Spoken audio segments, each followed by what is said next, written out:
Bueno, vamos a comenzar con la segunda parte de la explicación sobre la Revolución Mexicana.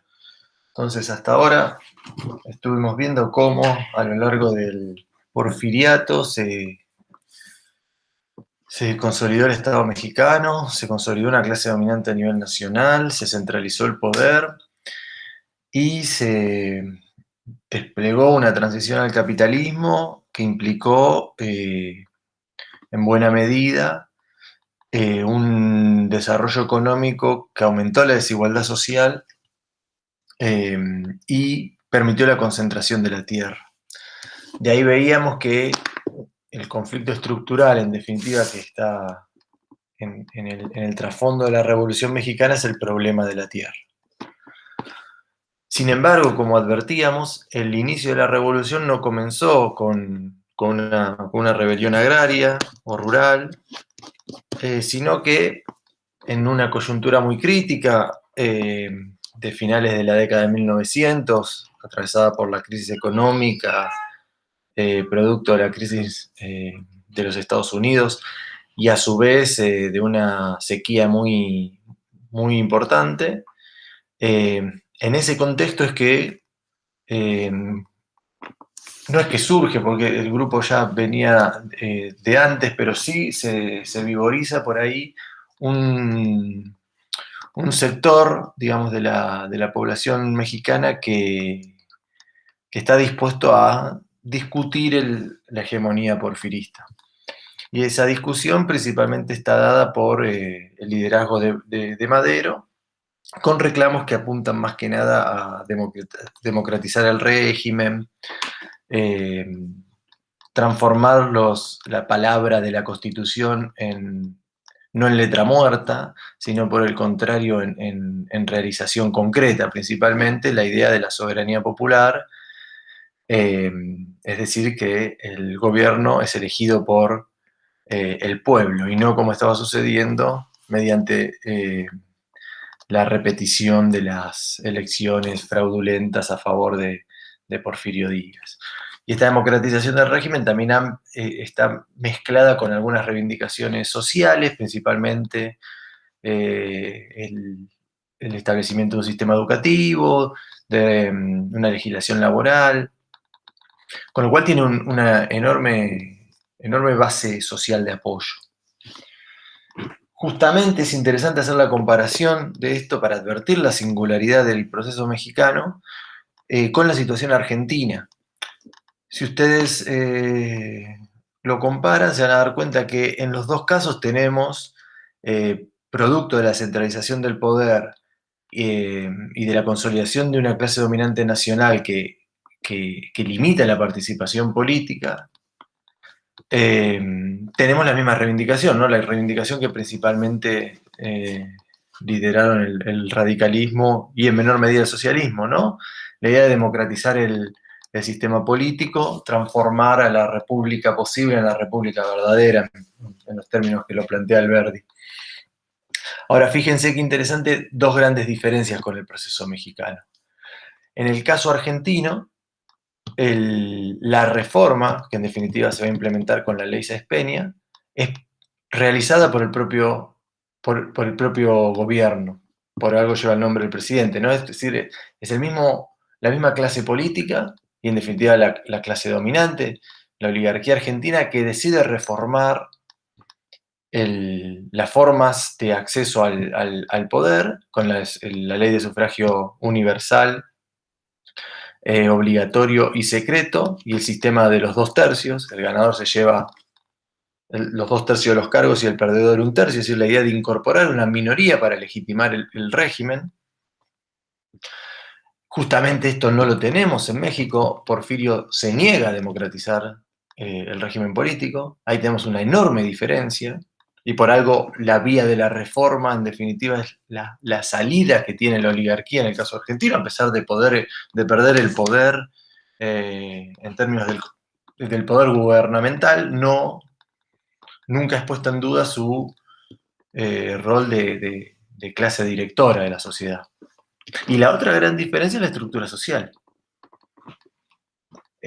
si bien hay concentración de la tierra en la Argentina, no hay una masa campesina, ni una población indígena campesina que plantee el problema.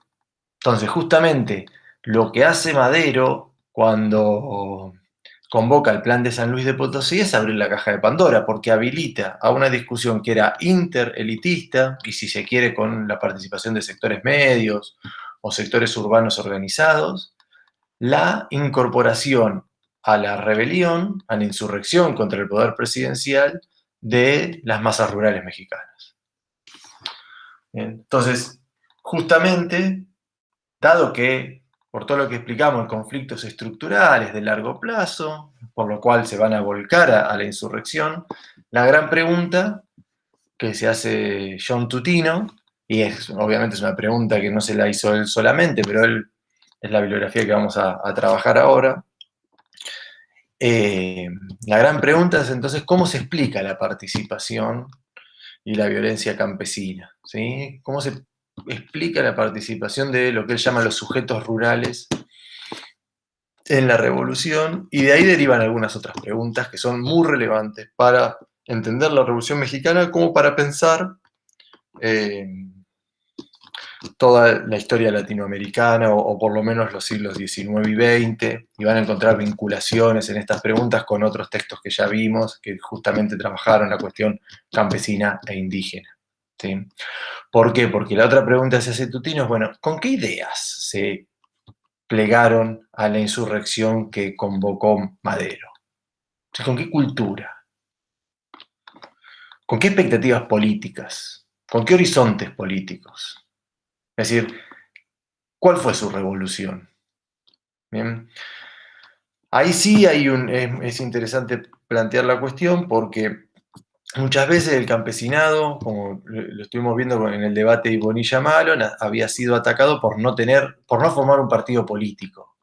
Con lo cual, al no formar un partido político dentro de la concepción moderna de cómo funciona la política, no tendrían una ideología clara. ¿Sí? Con lo cual, la conclusión era generalmente que fueron utilizados por otros sectores. En este caso es claro por qué no fueron usados, ¿no? Hasta lo que hemos explicado hasta acá, por Madero. Madero, ¿qué hace? Como sabe que no le puede ganar a Porfirio en las urnas, convoca una insurrección. Ahora, claro, Porfirio tiene un ejército muy poderoso, que le es obviamente leal. ¿Cómo hago para vencerlo? Bueno, convoco a las masas campesinas. ¿Sí? Entonces, justamente una de las cuestiones que trata de resolver John Tutino es, bueno, ¿por qué participaron esta gente? Es decir, ¿qué estaban buscando en su participación? Bien. De ahí deriva esto que ya venimos hablando con la materia, que es cuál es el rol político de los sujetos campesinos, de los sujetos agrarios en la participación política, ¿sí? ¿Qué papel pueden cumplir? ¿Cuáles son sus limitaciones? Pero también cuáles son sus potencialidades. De ahí que John Tutino plantea la pregunta tajantemente, ¿no? Es ¿por qué se revela la gente del campo? Es decir, ¿por qué se revela? Deriva en quiénes son, en qué condiciones lo hacen y cuándo. Y acá está la clave, es cuándo. ¿Sí? Para eso establece un modelo interpretativo que vamos a tratar de explicar de forma muy simplificada. Les recomiendo que vuelvan a leer el texto, que hay muchos debates teóricos. Y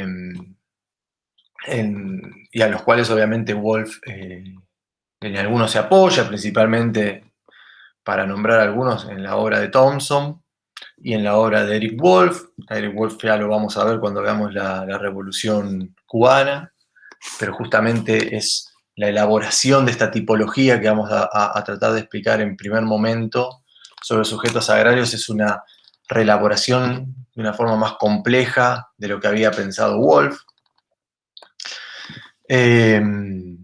Entonces, ¿qué es lo que propone John Tutino? ¿No? John Tutino hace una tipología, primero. Es decir, transforma la realidad social en tipos ideales a la manera weberiana, ¿no? Es decir, una abstracción de la realidad mediante la cual puedo identificar las características principales y conformo con eso un tipo ideal que no es la realidad, pero me permite, primero, cuestión que tiene que hacer cualquiera que quiera analizar la realidad, clasificarla, ordenarla, ¿sí? Y de ahí permitir la comprensión, pero nunca olvidando que ese tipo que cree no es la realidad exacta. ¿Sí? Puede haber variantes, etc. Combinaciones, ¿sí? O casos que no sean específicos para eso. ¿Bien? Entonces, Tutino hace una tipología de 3 tipos de sujetos agrarios, ¿sí? En los cuales, en los 3 casos, el objetivo primario que tiene en los sujetos agrarios es la reproducción de la familia, ¿sí? La reproducción del núcleo familiar, independientemente de cómo lo logre. ¿Bien? En esta tipología de 3 sujetos ideales, plantea la idea de un campesino, un ranchero barra granjero y un jornalero. Bien, ¿qué sería un campesino? Aquel grupo familiar que tiene acceso a la tierra, independientemente si es propietario o no, si la tiene a título individual, si accede a tierras ejidales. ¿Bien? Es decir, controla el usufructo de la tierra. En algunos casos puede ser dueño también, pero la clave es controlar el usufructo de la tierra. Y los implementos para producir. ¿Qué significan los implementos para producir? Algunas herramientas elementales y en la mayoría de los casos también animales. ¿Sí? Por ejemplo, tener un arado y, no sé, un par de bueyes. O algunos caballos, etc. Ahora, ¿cuál es el objetivo del campesino en términos de tipos ideales? El objetivo de su trabajo es el autoconsumo, ¿sí? La reproducción de su unidad familiar, que es la unidad familiar, puede ser la familia nuclear o la familia extendida, es decir, abuelos, extendido para arriba abuelos, extendido para abajo nietos, extendido para los costados primos, tíos, hermanos, etc. ¿Sí? Este sujeto agrario tiene una relación con el mercado muy, digamos, intermitente. Cuando su producción excede las necesidades del autoconsumo familiar, comercializan pequeños excedentes en el mercado, pero el objetivo principal es no acudir al mercado, ni como vendedor ni como consumidor, ¿sí? Obviamente, el avance de las haciendas sobre estos sectores va a provocar un proceso por necesidad de acudir al mercado, un proceso de mercantilización. A su vez tienen generalmente una relación bastante distante con el Estado, ¿sí? No están incluidos en ninguna política pública ni dinámica con el Estado. Generalmente conocen el Estado cuando los viene a reprimir. Después vamos a ver en qué lugares de México estaba cada uno. ¿Bien? Segundo tipo ideal es el que se conoce como ranchero granjero. Este sector a veces puede ser dueño de la tierra, ¿sí? De las herramientas y del ganado, o también puede arrendar, subarrendar o trabajar como mediero. ¿Bien? Es decir, controlan de alguna forma el usufructo de la tierra, pero el objetivo, si bien es reproducir la unidad familiar, su objetivo, principalmente el objetivo de la producción no es el autoconsumo, sino por el contrario producir una X mercancía. Un ranchero generalmente es asociado al ganado, un granjero a la actividad agrícola. Bien, entonces su producción generalmente son uno, dos o tres mercancías y que las venden en el mercado, con lo cual depende del mercado, ¿bien? Y obviamente lo que obtienen de su producción les debería alcanzar para sobrevivir, ¿sí? Es decir, la relación con el mercado es mucho más, es más intensa que la del campesino, ¿sí? Lo mismo la relación con el Estado, principalmente por el cobro de impuestos, también por la cuestión policial, y en algunos casos por algunos servicios que los rancheros pueden prestar como milicianos. Ahora vamos a trabajar en el caso puntual del norte de México. Y finalmente tenemos al jornalero. El jornalero, justamente a diferencia de los otros dos, no controla los medios de producción, ¿sí? Y depende completamente del mercado para sobrevivir, ¿bien? Pero no porque pueda ofrecerle una mercancía, es decir, un producto, sino porque él mismo es el poseedor de la mercancía, es decir, es el poseedor de su fuerza de trabajo. El jornalero, el peón, lo que hacen es vender su fuerza de trabajo en el mercado. Bien. Justamente la subsistencia va a depender de la capacidad de encontrar empleo.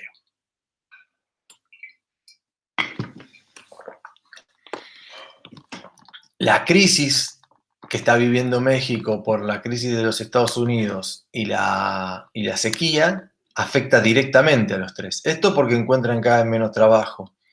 Estos porque justamente los precios de los productos que venden al mercado han perdido valor por la caída de la actividad económica. Bien. Y estos porque lo primero que producen es el maíz, ¿sí? Están en una sequía y el maíz aumenta mucho su precio, ¿sí? Con lo cual tienen una tensión muy fuerte los tres sectores. Y en términos de el avance de las haciendas, al que más toca es a esto. Pero ahora vamos con eso. Antes de eso, Tutino, además de construir estos sujetos agrarios, toma 4 variables para analizar cada uno de los sujetos agrarios.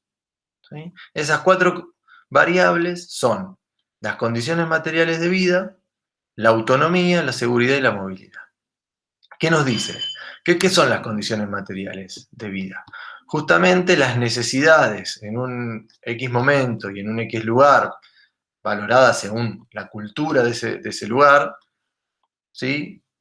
Es decir, las necesidades que explicarían la sobrevivencia y la vida, digamos, aceptable en ese lugar. Es decir, una X cantidad de alimentos y determinados alimentos, una cantidad de ropa, la vivienda y la salud básica. Que acá no piensen en una salud otorgada por el Estado, ¿no? ¿Qué nos dice Tutino sobre esta variable? En general, las condiciones materiales suelen ser estables, ¿sí? Principalmente en sociedades rurales. ¿Sí? No hay grandes mejoras ni grandes, digamos, debacles de las condiciones materiales. Se suelen mantener estables, algunos años por alguna cosecha pueden mejorar, otros años pueden empeorar, por ejemplo, una sequía. Bien. Las otras 3 variables son más interesantes que las condiciones de vida, principalmente por la diferencia de cada una en los sujetos agrarios. ¿Qué dice Tutino? ¿Qué es la autonomía?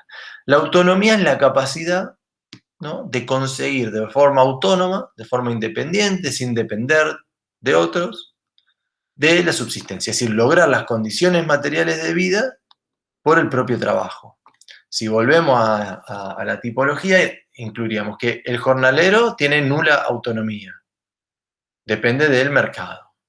El ranchero tiene un nivel de autonomía que podríamos calificar medio, porque si bien produce algo, la capacidad de lograr la subsistencia va a depender del precio del producto, con lo cual depende del mercado, de las condiciones mercantiles del momento. El campesino, por el contrario, es el que más autonomía tiene, porque independientemente de cómo estén las condiciones del mercado en determinado momento, si tiene el acceso a la tierra y a los implementos, va a lograr el autoconsumo.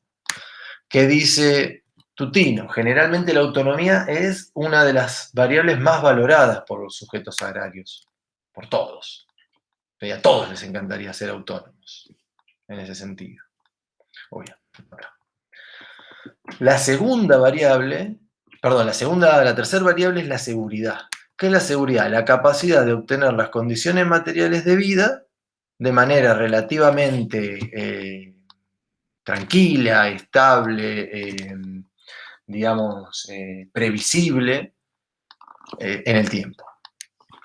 Justamente, el campesino, si tiene autonomía, va a tener una importante seguridad, porque en definitiva lograr las condiciones materiales de vida va a depender de su propio trabajo, mientras tenga las tierras, y los implementos, los animales, etc. En el ranchero es media, ¿sí?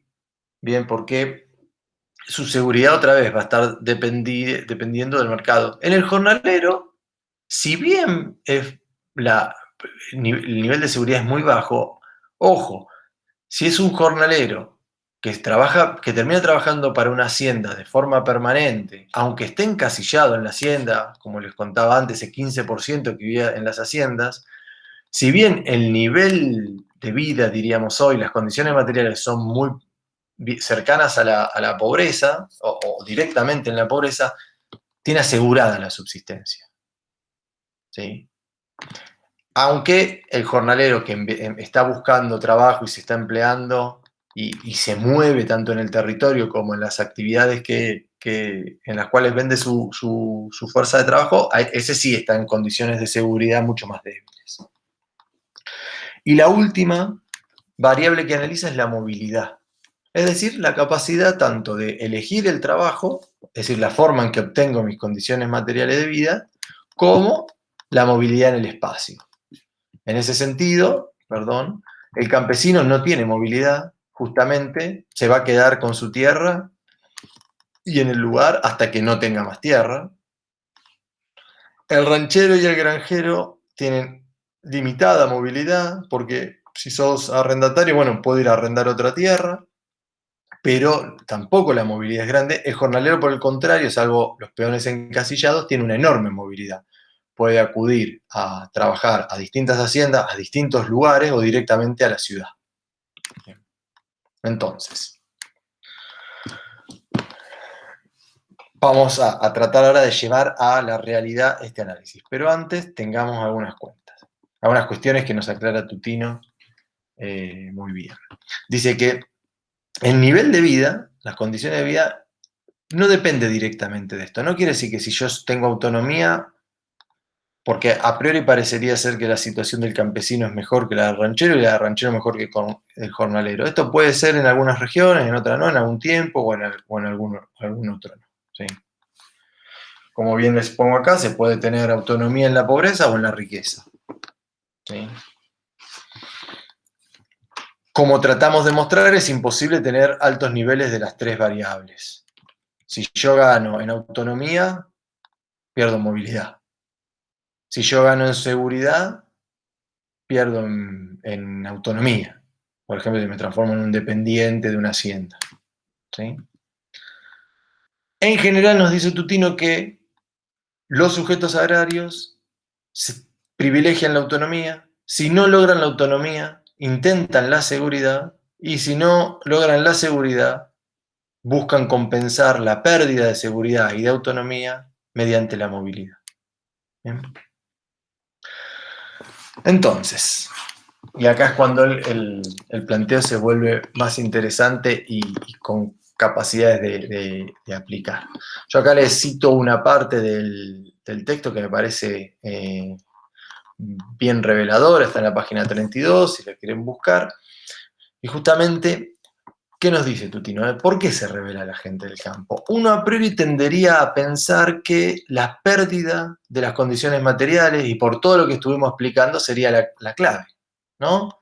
Dijimos, conflicto estructural por la tierra, dijimos, crisis económica, sequía, listo, la combinación perfecta. Pero Tutino nos advierte que, en general, el deterioro de las condiciones de vida no siempre está ligado a el estallido de una insurrección. Si esto fuese así, habría muchísimas más insurrecciones y levantamientos populares a lo largo de la historia de la humanidad. ¿Bien? Ahora, en el caso mexicano, ¿por qué ocurrió? Él dice que en general la rebelión se produce o la insurrección se produce cuando hay una conjunción, es decir, una unión entre agravios y oportunidades. ¿Sí?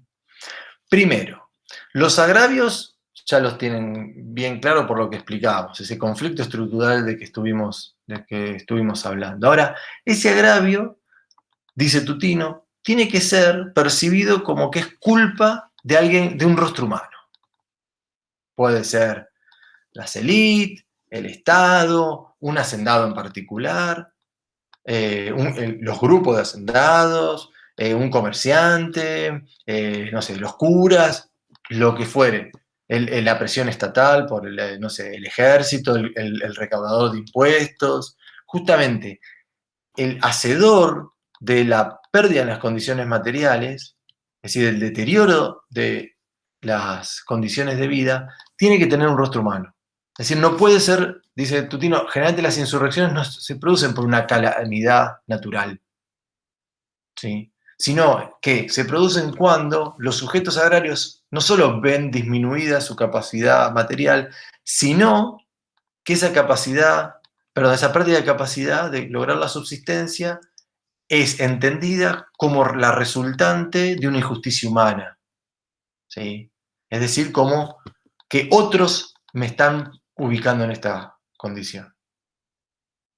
Sin embargo, nos advierte Tutino, y acá se los resalto, por muy humillados que estén, en general los pobres del campo no corren el riesgo de un levantamiento, levantamiento mientras no tengan pruebas de que los detentadores del poder son débiles o están divididos. Entonces, tenemos la conjunción de agravios. El avance del capitalismo y del Estado generó principalmente para fines de la década de 1900, un deterioro muy profundo de las condiciones materiales, a la vez que, producto de la pérdida de tierras, por el avance de las reformas liberales y de las haciendas durante todo el periodo porfiriato, se ha perdido la autonomía. A su vez, se ha perdido la seguridad, tanto con los sujetos que tenían tierras, como los que las arrendaban, como los que no la tenían. ¿Por qué? Porque las condiciones de vida son cada vez peores. Y la movilidad no llega a compensar la pérdida de las otras dos. ¿Sí? Y esto, el enemigo es claro. Son las haciendas, es el Estado, es la élite política, la élite económica. Ahora, ¿qué dice Tutino? Es una conjunción entre los agravios y las oportunidades. Dice que justamente no se revelan salvo que adviertan que las élites están divididas. ¿Cuál fue esa oportunidad? La división del grupo dominante que expresa Madero con el plan de San Luis de Potosí.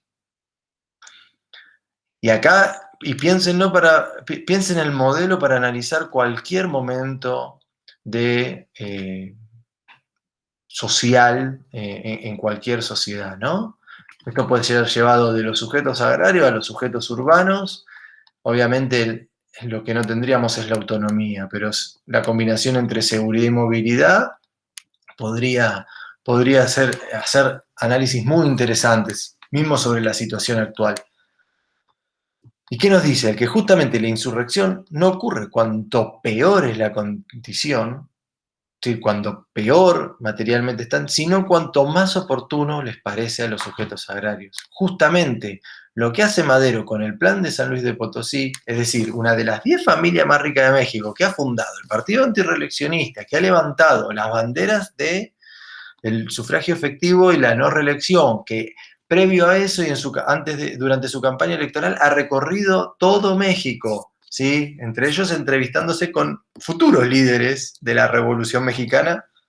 Uno de ellos fue Zapata, ¿sí?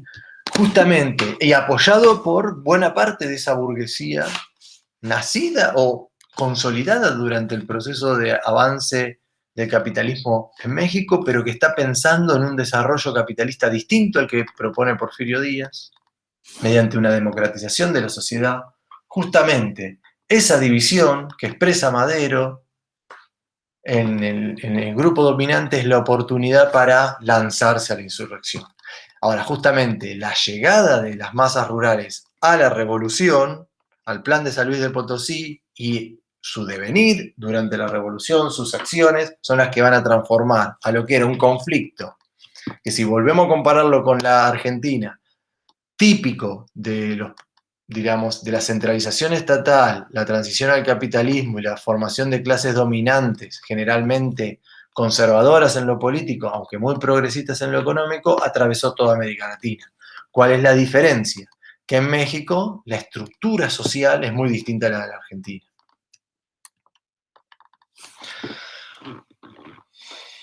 Dicho esto, pasemos a llevar el planteo de Tutino a la realidad mexicana. Para hacerlo hay que tener en cuenta la enorme diversidad social, económica y étnica que tiene este bendito país, ¿sí? Que tiene una extensión formidable, que tiene costas para los dos océanos, que tiene desiertos, que tiene selvas, que tiene altiplanos, que tiene zonas mineras y que tiene una composición que, si bien es mayoritariamente indígena, del centro-sur para abajo, esa composición indígena es de diferente origen indígena. ¿Sí?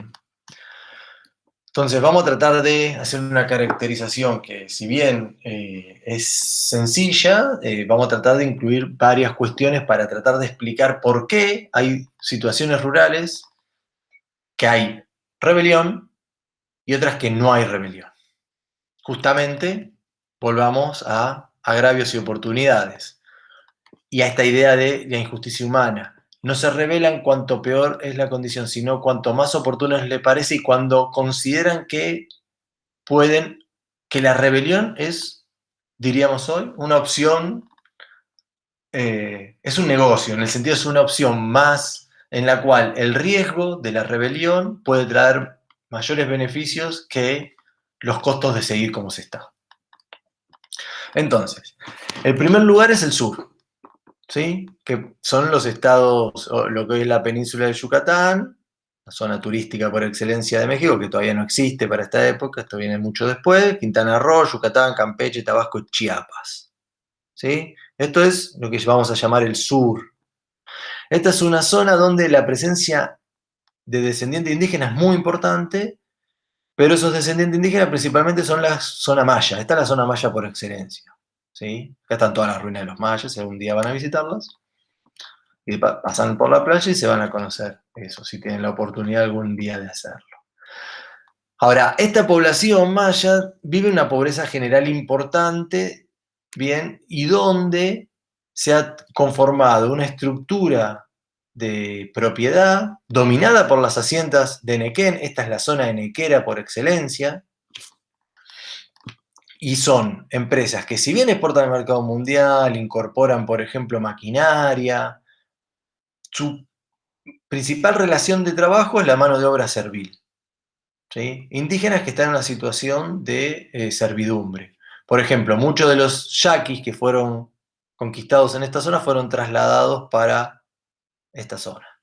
Justamente esto se los explicamos en otro momento cuando hablábamos de las limitaciones de la transición al capitalismo, ¿no? Es una empresa que exporta, que invierte capitales, que incorpora tecnología, sin embargo las relaciones laborales son previas al capitalismo, ¿no? O no son el ideal capitalista.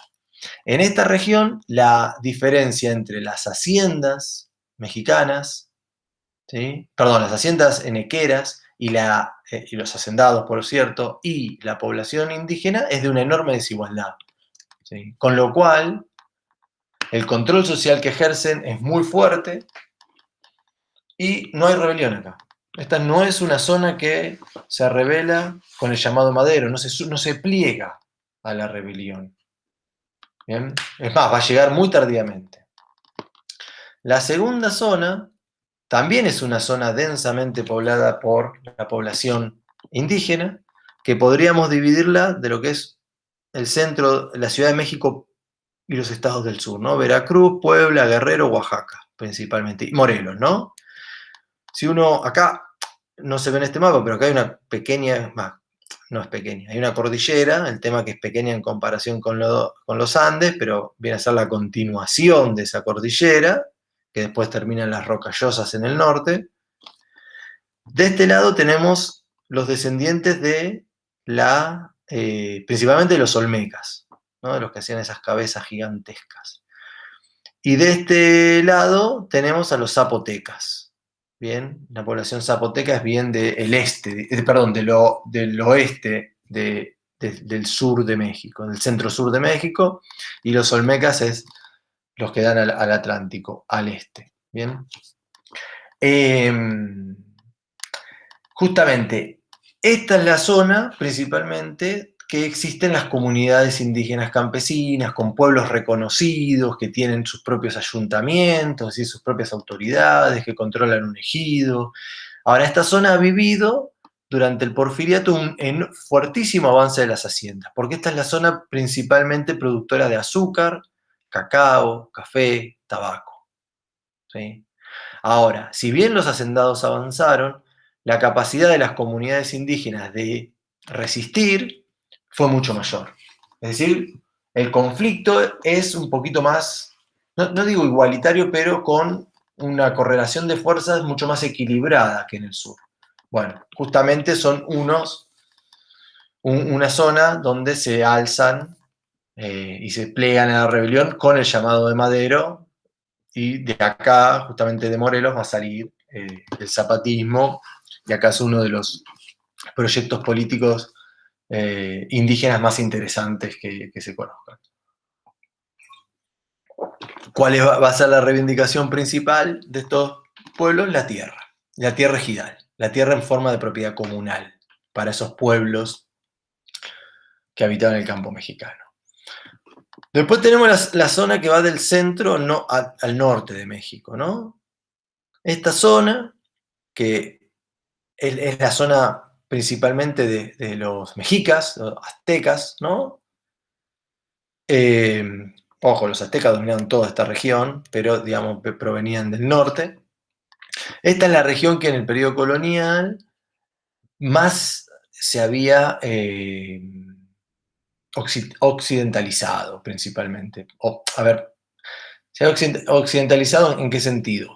Primero, había mucha más población mestiza, y después hay un proceso de desarrollo de relaciones capitalistas mucho más temprano, principalmente por las minas de Zacatecas y San Luis de Potosí. En todas las zonas irrigadas y con posibilidad de producir agricultura, claro que va a ir desapareciendo la organización en comunidades indígenas basadas en los pueblos, y se van a ir formando, si bien se mantienen los pueblos, pero no la organización comunal por las tierras ejidales, sino principalmente pequeños y medianos productores, que obviamente abastecen los centros mineros, ¿sí?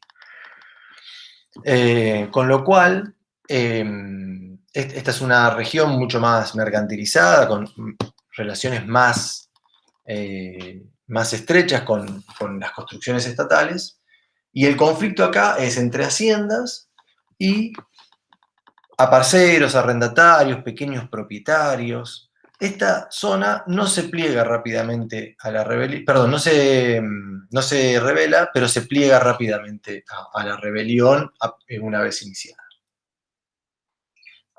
Finalmente, tenemos la zona norte, bien, que son Nueva León, Coahuila, Chihuahua, Durango, Sinaloa y Sonora. Esta región es una región que el Estado mexicano logra recién controlar para las décadas del 80 y 90.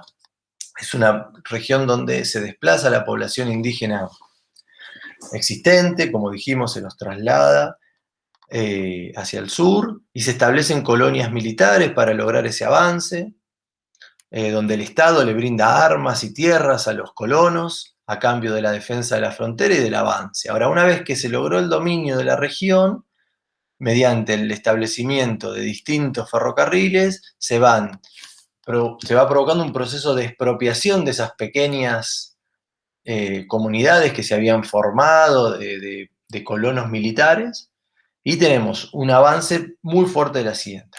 Ahora, esta es una zona principalmente de población mestiza y población blanca, ¿no? Que tiene a la frontera de los Estados Unidos ahí. Esta es la zona principalmente de rancheros, de los que hablábamos antes.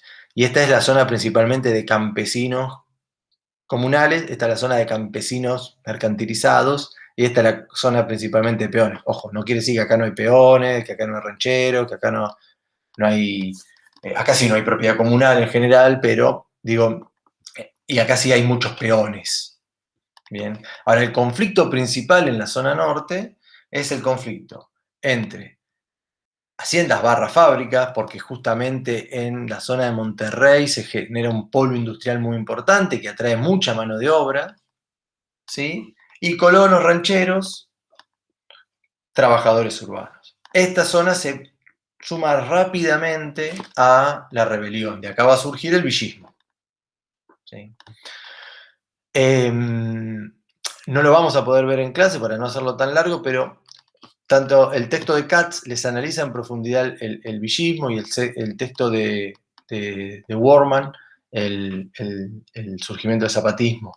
Y en la guía yo les propongo hacer una comparación para ver no solo la historia previa, por qué se pliegan a la rebelión, cuáles son los conflictos, varias de las cosas que trabajamos acá, qué liderazgos se establecen, principalmente Zapata y Panchito Villa, sino para que vean la diferencia de cómo la historia previa y la forma de organización provocan proyectos agrarios muy distintos entre lo que fue el zapatismo y el villismo, ¿sí?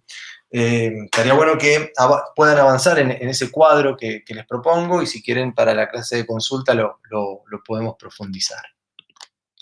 Entonces, bueno, acá hay algunas fotos del zapatismo que de alguna manera muestran tanto el caso del zapatismo como de Villa, algunas de las características que les mostré. El zapatismo va a ser un ejército de campesinos, comunitarios, fíjense, ya la ropa les muestra la uniformidad, la homogeneidad social del zapatismo. Esta foto es muy reveladora porque van los soldados zapatistas y al lado que van sus mujeres, ¿sí? ¿Qué llevan? El alimento para subsistir en campaña. ¿Bien? En cambio, las fuerzas de Villa, ¿sí? Son fuerzas que contienen trabajadores, como por ejemplo ferroviarios, cuando logran el dominio de algún ferrocarril, una fuerza mucho más heterogénea, bien, sin embargo con fuerza y presencia mestiza, pero no no de población indígena organizada en comunidad, ¿sí? Cuando estén haciendo el cuadro, vuelvan estas fotos que la homogeneidad social del zapatismo y la heterogeneidad social del villismo les va a resultar muy, muy patente. Fíjense solamente, esta movilización es bien típica de ranchero, que tiene caballos, que vive de la ganadería. En cambio, el ejército zapatista es un ejército principalmente a pie, ¿sí? Aunque acá están con muchos caballos, ¿no? Ahora que estoy viendo. Debe ser una formación bastante particular. Bueno, acá sí va a pie. Entonces, retomando, volvemos a los hechos. Se lanza el plan de San Luis de Potosí y se suman las fuerzas de Villa, bueno, y de otros liderazgos. Nosotros acá nos vamos a concentrar en el de Zapata, pero fíjense, las zonas son justamente las que estuvimos viendo, ¿no? El norte, volvemos al mapa, Chihuahua es la zona de Zapata, Baja California la de Flores Magón, Nuevo León y Coahuila la zona donde surge Madero, ¿bien? Morelos es la zona, el estado donde surge Zapata, Guerrero, de donde surge los Figueroa, si no recuerdo mal, Orozco, ahora me agarro la duda. Los Figueroa, ¿sí? Justamente son las dos zonas que se pliegan rápidamente al proceso revolucionario, iniciado por don Madero, ¿no? Entonces, en general, y ahora volvemos a la cronología, perdón, retomando a Tutino, ¿no? Justamente, fíjense que acá a Tutino habríamos, está bueno pensar esto, que no solo no se revelan los más pobres, sino los que están en condiciones de hacerlo, ¿sí? Es decir, sujetos que han visto deterioradas sus condiciones de vida, que tienen claramente un enemigo humano, en este caso las haciendas o el Estado, principalmente las haciendas, en el norte más el Estado, producto de que el Estado, estos son los herederos de las colonias militares contra los yaquis y una vez logrado el dominio del territorio les ha quitado ese apoyo en armas y principalmente no les ha reconocido el derecho a la propiedad de la tierra. Es decir, tenemos dos sectores que, si bien ven deterioradas sus condiciones de vida, ese deterioro tienen claramente un enemigo humano, hacendados y Estado, bien, pero también están en condiciones materiales. Este es el sector ranchero, este es el sector de campesinos. ¿sí? No hay una rebelión de los peones, principalmente que debería haber venido de esta zona. Bien. Entonces, el desarrollo de la revolución uno lo podría plantear en dos grandes etapas, ¿no? Una es la etapa donde los revolucionarios buscan derrotar al viejo régimen, es decir, al régimen de Porfirio Díaz, y ahora vamos a ver de Huerta. Y en la segunda etapa, donde una vez triunfada la revolución contra el viejo régimen, se provoca la guerra entre las facciones revolucionarias. La guerra contra Porfirio Díaz, que arranca con el plan de San Luis de Potosí, recordemos la fecha, esto es para octubre del 10, bien, recién tiene éxito en mayo del 11, sin unos meses, donde los maderistas logran tomar Ciudad de Juárez, esto es al norte de México. ¿Dónde está el mapa? Ciudad de Juárez está por acá, si no recuerdo mal. En la frontera con los Estados Unidos, recuerda que estaba en Texas, Madero, y esto provoca digamos, un suceder de cuestiones. Madero, en el plan de San Luis de Potosí, se anuncia como el presidente provisional, insurrecto frente a Porfirio Díaz, y establece su gobierno, digamos que está en campaña, en definitiva, ¿no? Bueno, Porfirio, ante el triunfo de Madero en la toma de Ciudad Juárez, renuncia y se va al exilio, va a terminar exiliado en París, donde va a morir tiempo después, ¿sí? Sin embargo, el fin de Porfirio no es el fin del porfirismo, porque justamente Venustiano Huerta, que es el jefe del ejército, organiza las fuerzas contrarrevolucionarias que unen a la élite política y económica porfirista, no, digamos, la que no se,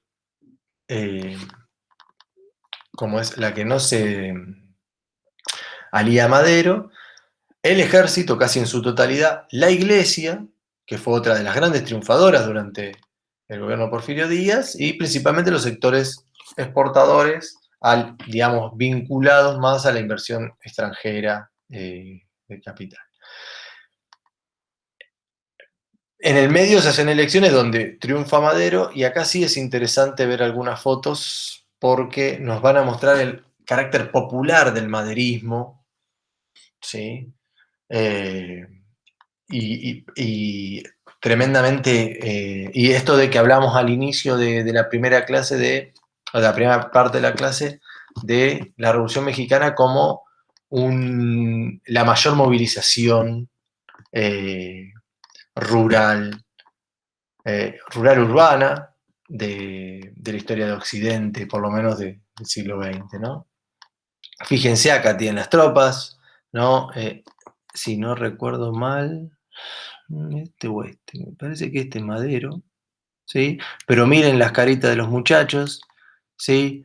Fíjense, hay algunos que son campesinos, otros que son trabajadores urbanos, pero también hay sectores que obviamente no son trabajadores, ¿sí? Esto es la entrada de Madero al Palacio Nacional. Acá está Madero. Madero es este, el del... No, este es Madero, perdón. Estas son las fotos de cuando Madero entra triunfal este sería el Zócalo de México, este también es el Zócalo de México, y entra al Palacio Nacional, bien, triunfante. Fíjense la magnitud de la movilización que nos muestran estas fotos, ¿sí? Acá tenemos a Madero, déjenme, Francisco Madero es el 1, es acá. Ahora, entre todos estos, vamos a agrandar esta foto para que se vea un poquito mejor.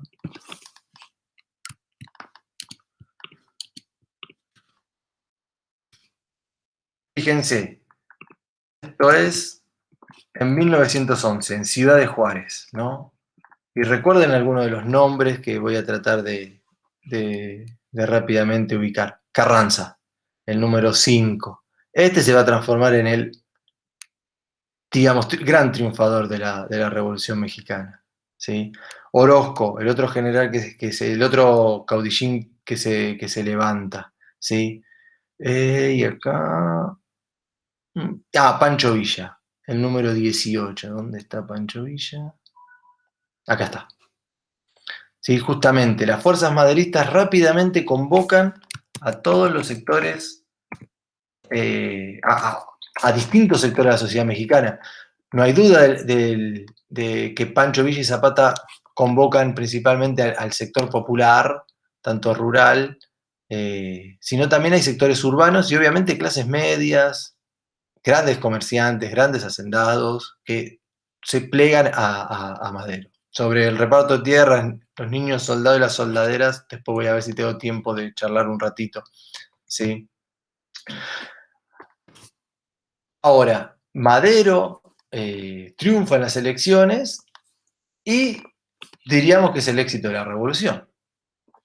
Sin embargo, esto no es tan sencillo. Bien, ¿por qué? Porque, ¿qué había prometido Madero? Madero había prometido el reparto de tierras.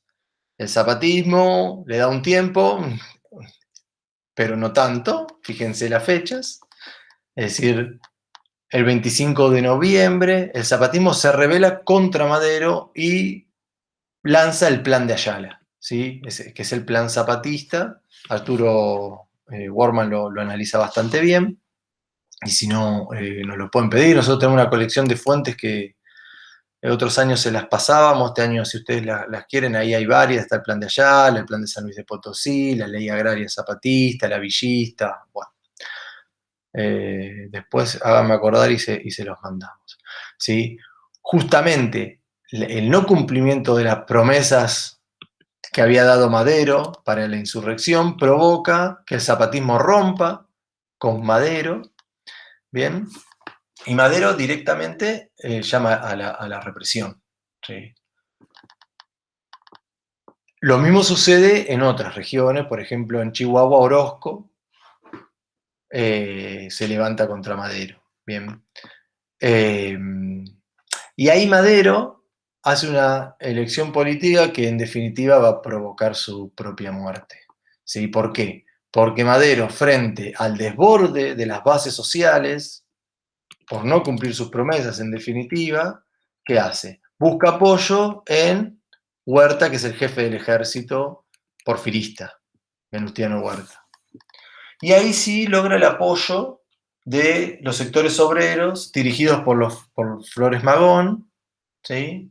Porque una de las cosas que logra Madero en poco tiempo de gobierno es algunas legislaciones laborales, con lo cual cumple parte de sus promesas. Entonces nosotros tenemos ahí, para este momento, una situación, digamos, de enfrentamiento de fuerzas bastante particular, porque Madero forma los que llaman los batallones rojos, que son obreros armados que terminan reprimiendo a fuerzas campesinas. A su vez, Madero se alía con el representante de las fuerzas porfiristas vivas, todavía. Bueno, ¿qué provoca esto? Que la contrarrevolución avance y hacia febrero del 13, fíjense la velocidad de los hechos, Venustiano Huerta haga un golpe de Estado contra Madero, Madero es asesinado en el golpe de Estado, perdón, 10 días después de asesinado Madero, y Huerta es nombrado presidente. Huerta, en 1913, tiene todavía el apoyo de Estados Unidos, ¿sí? Que envían cuatro buques a bloquear puertos de México contra las fuerzas de Madero y a favor de Huerta. ¿Sí? Entonces nosotros para 1913 tenemos una situación muy conflictiva, porque si bien Madero ha sido derrotado, el zapatismo está alzado, Orozco está alzado y Villa está alzado. ¿Contra quién? Ahora contra Huerta. ¿Sí? En el medio se producen algunas cosas que son interesantes para pensar el proyecto zapatista, porque el proyecto zapatista, al no lograr la restitución de las tierras por parte de la autoridad que habían apoyado a Madero, comienza a hacer la revolución a medida que avanza. ¿Sí? ¿Qué es lo que? Acá tienen una foto que es muy buena, que es un reparto de tierras en 1913, donde ¿qué va haciendo el zapatismo? Principalmente en Morelos. La organización de milicias campesinas van avanzando sobre las haciendas e inmediatamente que avanzan sobre la hacienda, expropian y reparten las tierras a sus viejos propietarios. Es decir, no esperan que haya una ley del Congreso debatida por los diputados de la Nación, sino que van haciendo la revolución en su marcha, en su caminar, digamos. Y esto transforma el zapatismo en un movimiento extremadamente popular, pero con algunas limitaciones, principalmente su capacidad militar. Bien. El gobierno de Huerta, ¿sí?, que ha fusilado a Madero, que ha asesinado a Madero, empieza a sufrir algunos reveses producto de la situación internacional. ¿Sí? En los Estados Unidos hay cambio de presidente, asume Woodrow Wilson en reemplazo de William Taft, que era republicano. Wilson es demócrata. Wilson, a diferencia de la política republicana, no apoya a Huerta, por el contrario, lo llama The Killer por su asesinato a Zapata. Y ahí Huerta provoca algo que en el contexto en el que estamos, ¿sí? Piensen que estamos en 1913, es los albores de la Guerra Mundial. Huerta se acerca a Alemania. Alemania para ese entonces tenía, o la burguesía alemana tenía inversiones en México relativamente importantes, ¿sí? Entonces Huerta, al perder el apoyo de los Estados Unidos, producto del cambio en la administración, busca acercarse con Alemania. Esto es visto por los Estados Unidos como tremendamente peligroso. Piensen que si bien el estallido de la Primera Guerra va a ser producto de la sucesión de hechos, del asesinato de Francisco Fernando por Mano Negra, las alianzas ya estaban totalmente consolidadas entre la triple, la entente cordial, la triple alianza y la entente cordial entre Francia, Gran Bretaña y Rusia contra Alemania, Italia y el Imperio Austrohúngaro. Justamente Estados Unidos tiene muy claro para quién juega, independientemente que la guerra todavía no se inició. Es peligroso para las aspiraciones norteamericanas de hegemonía en América el acercamiento que hace Huerta con Alemania. ¿Sí? Justamente, en términos de situación externa. A la situación externa, a los levantamientos de Villa y Zapata, se le va a sumar el de Venustiano Carranza, el que antes les pedí que se acuerden de la foto. ¿Por qué? Porque Venustiano Carranza es un líder, que es gobernador de un estado, y lanza el plan de San Luis de Guadalupe. El plan de Guadalupe, San Luis, no sé, perdón la confusión con el de San Luis de Potosí, lanza el plan de Guadalupe contra el gobierno de Huerta, con lo cual las fuerzas populares campesinas reciben el apoyo de alguien que viene de la élite política, que había sido gobernador durante el porfiriato, que está muy de acuerdo con el proyecto que había levantado Madero y que se opone abiertamente a Huerta. Con lo cual tenemos, para 1913, una movilización que va dominando cada vez más terreno en México, y recuerden otra vez, desde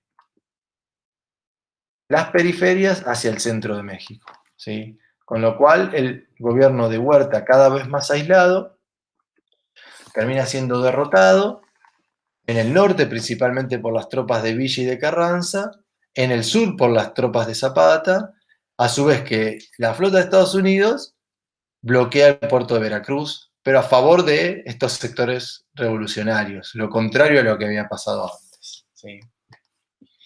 Es ahí cuando se provoca acaso el el mayor, el mayor momento de la revolución, ¿no? Que es cuando las tropas rebeldes, primero las lideradas por Carranza, entran y toman la Ciudad de México, pero principalmente cuando en diciembre del 14 las tropas villistas y zapatistas ocupan la capital y dan lugar a imágenes como las que les muestro ahora, ¿no? Que de alguna manera eh, expresan algunas de las cuestiones de lo que fue principalmente el zapatismo, no tanto el villismo, ¿no? La idea de la familia campesina peleando, las mujeres acompañando a sus hombres, ¿sí? Esta foto de alguna forma creo que expresa, esta foto a mí, no sé, me llega, me moviliza la idea del soldado con su fusil, con su, imagino, su novia o su mujer, y ella acompañando a su hombre eh, por la... andá a saber de dónde venían, ¿no? Eh, perdón, en la movilización, recuerden, la movilización fue tan grande que también provocó el famoso levantamiento también de mujeres, las famosas soldaderas, ¿no? Está la canción Si Adelita se fuera con otro, ¿no?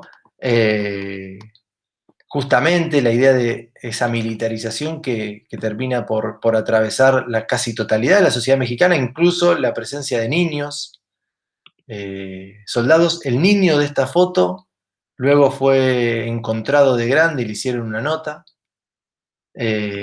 Búsquenla si quieren, porque es muy bueno eso. Aunque son detalles de color, ¿no? Pero que son detalles de color, pero que de alguna forma informan la experiencia personal, lo que significó el proceso revolucionario en la población.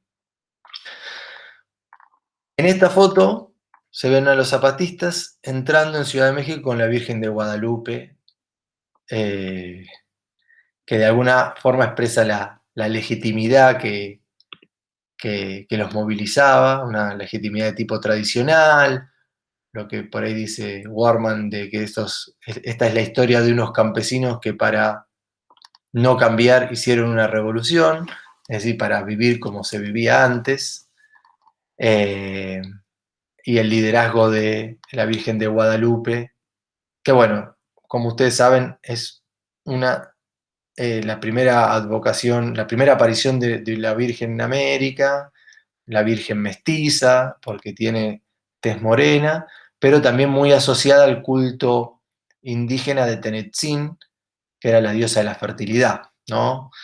Con lo cual acá hay un sincretismo interesante. Esta foto para mí es bellísima, solamente por el enfoque, el contraluz entre las tropas zapatistas, las banderas del sol, pero las fotos más importantes de la revolución, bueno, acá tienen, perdón, pensé que venía ahora, Carranza y Obregón entrando a Ciudad de México, otra vez el carácter hiperpopular, los batallones rojos, los obreros carrancistas que luego van a reprimir a los zapatistas, pero todavía no. Y acaso la foto más famosa de la revolución, vamos a tener que borrar todo esto, es que Zapata y Villa, para diciembre de 1814, ¿sí? Se sientan en el sillón presidencial. Es como si lo llevamos a otras revoluciones, la toma del Palacio de Invierno para la Revolución Rusa, ¿no? No se sabe si la foto justamente que con Villa en el sillón presidencial y Zapata al lado es producto de una muestra de jerarquía, posiblemente, o si después se intercambiaron, pero solamente se conoce esta foto. Miren las caripelas de los muchachos y otra vez volvemos a la diversidad de fuerzas que atraen. Claramente tenemos sujetos que pueden ser de los sectores medios urbanos, de las burguesías, pero los niños, pero también bien la población mestiza, bien e indígena, propia de el movimiento zapatista y también en menor medida del villismo. del villismo. Bien. ¿Quedaba algo más? No, eso lo vamos a ver después. ¿Acaso la pregunta es por qué Villa y Zapata, que ocupan la capital, ocupan el Palacio Presidencial, no se transformaron en gobierno? ¿Sí? Es decir, no consolidaron la revolución a la cual se habían plegado, sumado, pero principalmente transformado. Justamente en este momento, para diciembre, donde las tropas revolucionarias de los distintos bandos terminan por dominar, ¿sí? Y también por romper, cuando se hace la convención de Aguascalientes, donde era una convención con diputados de las distintas fuerzas revolucionarias triunfantes para acordar cómo se sigue, y se produce la ruptura principalmente de Carranza, perdón, un error que cometí ahora que estoy pensando. Carranza se llama Venustiano, Huerta se llama Victoriano. ¿Sí? Que antes dije Venustiano Huerta, es Victoriano Huerta. Carranza es Venustiano. Entonces decía que justamente el triunfo de las fuerzas revolucionarias también da inicio a la segunda etapa que marcábamos antes, es el ajuste de cuentas entre las facciones revolucionarias, pero para charlar de eso y tratar de explicar por qué triunfan las fuerzas carrancistas y no las villistas y zapatistas, vamos a usar una tercera parte de esta clase y esta parte la vamos a cortar ahora, si tienen tiempo de descansar, ustedes, yo también, así que nos vemos en la tercera parte